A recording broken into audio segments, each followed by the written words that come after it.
Ito na mga boss, yung update sa ating Montero na Gen 2, yung hard starting. Okay na siya, na-troubleshoot na natin. Hintayin na lang natin yung approval ng customer. Ayan, pakita ko sa inyo yung problema mga boss. ETAX mga boss. Ito ang problema niya. Ito ang salarin kung bakit siya hard starting mga boss. Kaya nalaman natin ito ang problema, nag-swap tayo ng pesa nito ng ETAX mga boss. Para ma-confirm lang natin na ito talagang problema.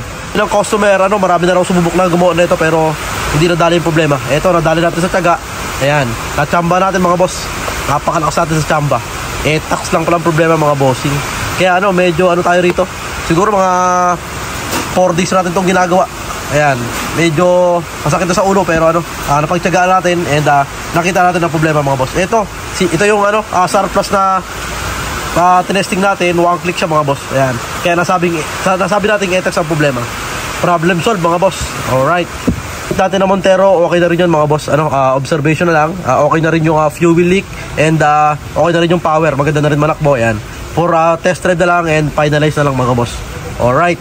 Sana may natutunan kayo mga bossing. And share ko sa inyo boss kung anong problema ng puting Montero natin na fuel leak problem. Alright.